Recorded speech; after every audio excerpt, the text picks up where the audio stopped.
When was the first test that you did? How old were you when you first were like, let me get exposed to water or to cold or to the breathing? Yeah, it was in 2007. I was in New York doing a world record in front of the Rubin Museum of Art, Himalayan art. I mean, when was the first time in your life you started practicing? Oh, practicing. Yes. 17 years old. 17. Yeah, 17. And I found out, already from 12 years old, I was onto psychology, Hinduism, Buddhism, and all that. Yes. Yeah, that's something deep. It's inside, and it doesn't know what it is, but it wants to know what it is. So you dive into your grave and you dig in, and all kinds of traditions, cultures, disciplines I did before. And when I was 17, I got into this cold thing. And then a searcher, if you have been looking in all kinds of things already, you become somebody who's searching for something, a searcher, a researcher, actually, of the life. But then you still didn't find it. But when you find it, you know that it is there.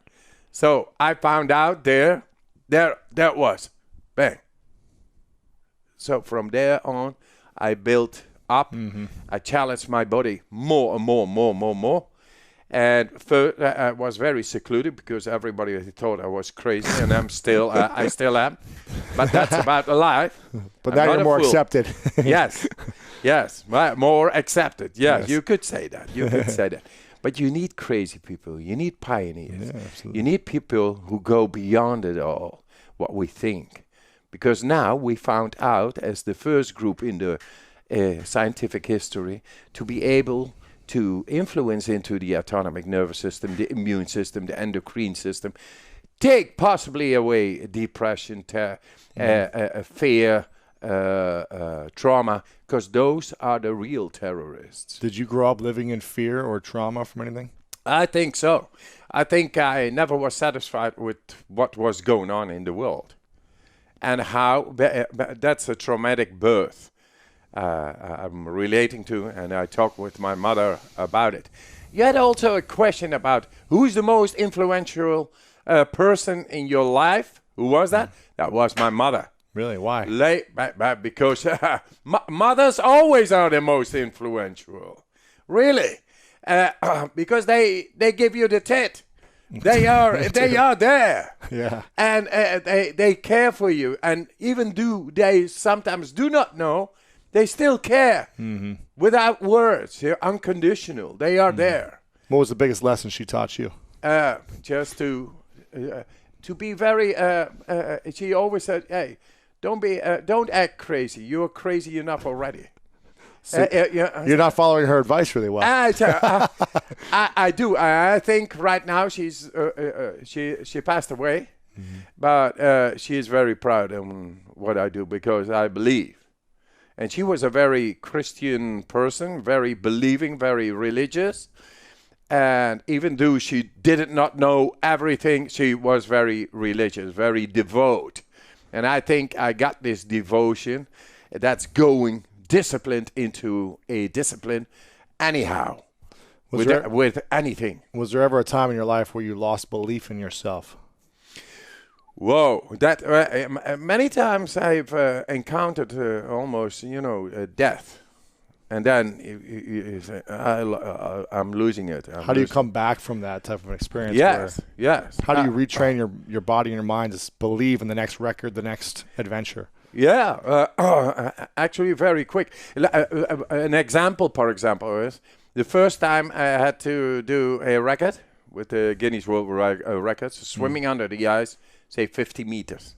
One hole here, one hole there, 1 meter of ice, and then breath hold, freezing waters beyond the polar circle situation.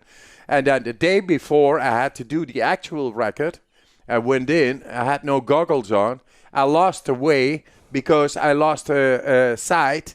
It got frozen, the cornea, the retina, and I lost it. I did 113 meters. Because you couldn't find the hole. And I couldn't find it all. Oh, my gosh. I almost, in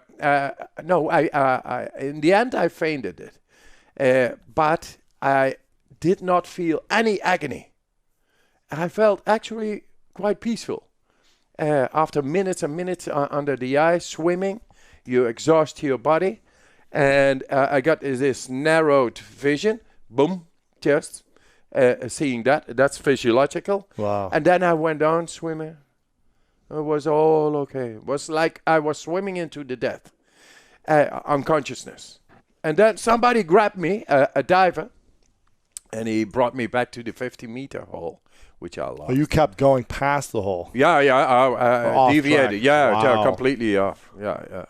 And it was the rehearsal, so the diver was not underneath the ice. He was still up there. But, hey, Wow. I was for minutes much too long. Then, where is he? Yeah, no. Then Now they he's found under- me under the ice. Wow. That's a moment. So how did you come back from that? How do you train your mind to believe in yourself again? At that moment, I actually had I overcame the fear of death, of dying. There was no agony. That's strange. And that's past my perception of what I thought was death, fear and this, nobody wants to die. Maybe it's much more beautiful out there, huh? Where, in the afterlife. And now we got to live. I always say, I'm not afraid to die. I'm afraid not to live. Quotes and things, Right. but based on experience. Mm-hmm. And so I really defied death and the fear for death over there. Not defying like I did it. No, it happened. And I learned from it to take away my fear for death. So, and then the other day, I only had to do 50 meters, which was Simple. a piece of cake. Couple of butterfly kicks and you're there, huh? That's it. Came out happy. Yeah. Okay, the winner. That was my number one I like it. record. Do you face fear now when you go into some extreme challenge or in any part of your life? Good question. Any part of the life, because it's all about the life. Actually, no. I'm a man on a mission. No fears. Oh, no. Not afraid of anything. No. Kids. No. Your life. Maybe my kids sometimes, they are very aggressive. No. We are very living in a very good harmony, very effective. They all work with me now. Yeah. Fear, no. I'm a man on a mission. I want to take away fear, irrational fears, traumatic fears. Fears created because you do not handle mental issues as grief, emotion, PTSD, trauma, depression. Those things we are going to tackle. And somebody's got to do this, and I should have no fear to accomplish that. A man on a mission should not think in fear. He should go and accomplish his mission. Yeah. And be focused. So there I am. I feel fear like everybody because it's natural too. Mm-hmm. You feel fear of failure, is that what you said? No. I feel fear Gotcha. like everybody. But it doesn't hold you back from moving forward. Absolutely not. Come on, man. It's much too important. If you got a child and your child is on the road and there is a car coming, you're not in fear. You just go for your child. You're not thinking. That's feeling. Right. I see it is time to prove that we all are able to become happy, strong, and healthy. All of us.